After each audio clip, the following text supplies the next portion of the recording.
Bienvenue les boss et les bossesses, c'est Lily et je suis ravie de vous retrouver pour votre chronique Est-ce que tu know sur un sujet qui touche la plupart d'entre nous à un moment donné de l'année et en l'occurrence moi aujourd'hui, le rhume. Préparez-vous à découvrir tous les secrets de ce petit ennemi invisible avec une touche d'humour et de sagesse yogique, tout en examinant aussi de près les risques liés aux vasoconstricteurs.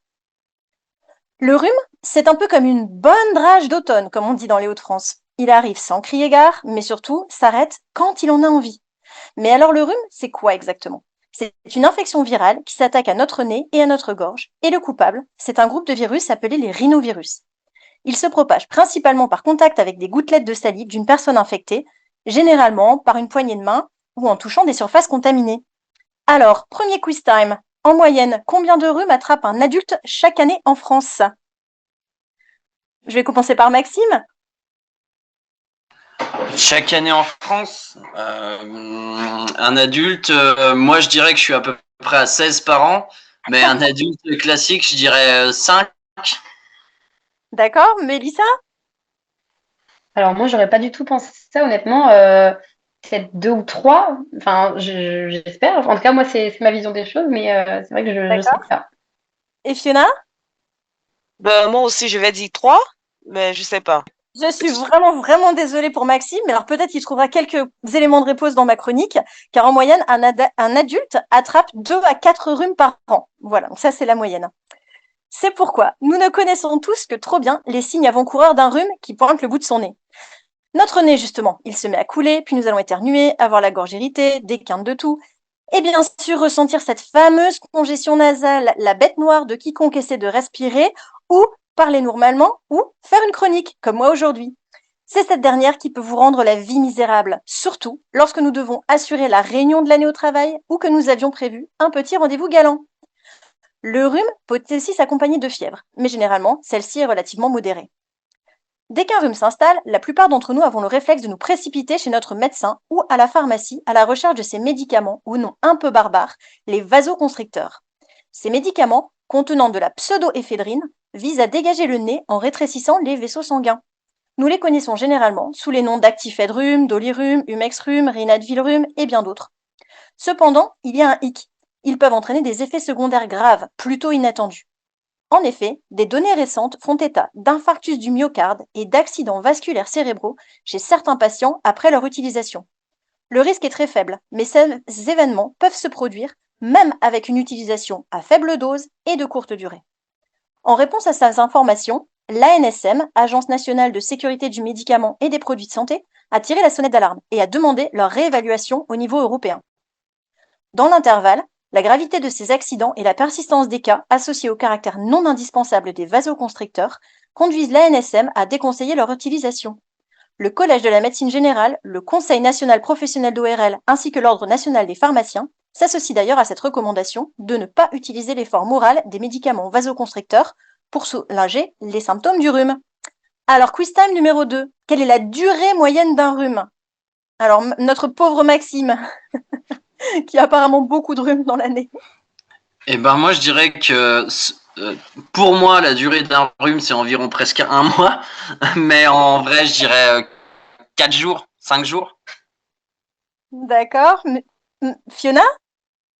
Pour moi, la durée moyenne d'un rhume, c'est 1 à 2 semaines. Ok. Et Mélissa? Bah, moi aussi, j'aurais dit bien 2 semaines, hein, honnêtement, parce que là, j'en ai un en ce moment. Je vous promets qu'il m'embête vraiment depuis un petit moment. Donc, ouais, 2 semaines. Alors, en moyenne, un rhume dure de 7 à 10 jours. Mais si vous pratiquez régulièrement le Jalanetti, vous pourriez réussir à raccourcir cette durée. En effet, suite à l'avertissement du 22 octobre 2023 de l'ANSM concernant les vasoconstricteurs, à l'avenir, nous allons plutôt opter pour des solutions plus douces, plus naturelles et moins risquées pour vaincre nos rhumes. Et c'est là où le yoga et la tradition ayurvédique entrent en jeu. Le Jalanetti, ou lavage du nez dans la tradition yogique, peut aussi être une option pour garder nos muqueuses nasales en bonne santé. En effet, comme le montrent des études médicales, il contribue à diminuer la fréquence et la durée des rhumes.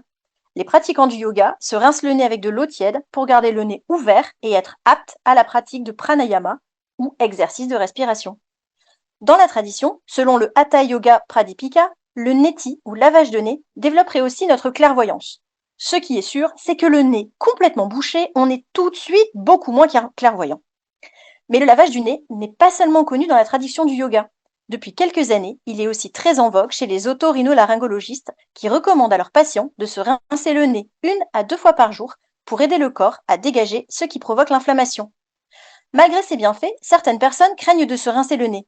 Pourtant, si le lavage du nez se fait avec une solution physiologique et que le nez est bien séché après le lavage, il ne présente aucune contre-indication pour nous ou nos petites têtes blondes. À condition, bien évidemment, de le faire avec modération. Trop de lavage de nez, ça donne l'effet contraire. Il y a une agression de la muqueuse nasale qui peut elle-même provoquer une inflammation. Quiz time numéro 3. Ah, est facile cette question. Pourquoi est-ce que les jeunes enfants ont plus de rhume que les adultes? Maxime, avez-vous une idée? As-tu une idée? Moi, je dirais parce qu'ils sont plus en contact avec des personnes qui peuvent être également malades. D'accord. Mélissa? Ouais, je suis assez d'accord. Je dirais que les enfants, ils font pas très attention à l'hygiène de manière générale si leurs parents leur rappellent pas. Donc, je pense que c'est là-dedans qu'on peut trouver la cause. Et Fiona, qu'en penses-tu? Moi, je vais ajouter que c'est parce qu'ils sont plus sensibles, dû à leur âge et peut-être à leur taille aussi et leur poids. Alors, selon les études, c'est parce qu'ils n'ont pas encore renforcé leur défense immunitaire contre la centaine de différents virus du rhume qui sont en général en circulation. Donc, c'est peut-être pas forcément complètement leur faute. Alors, pour prévenir le rhume, en plus du lavage de nez quotidien, lavez-vous régulièrement les mains, mangez sainement pour faire le plein de vitamines, faites de l'exercice pour vous aérer, dormez suffisamment et surélevez votre oreiller si besoin.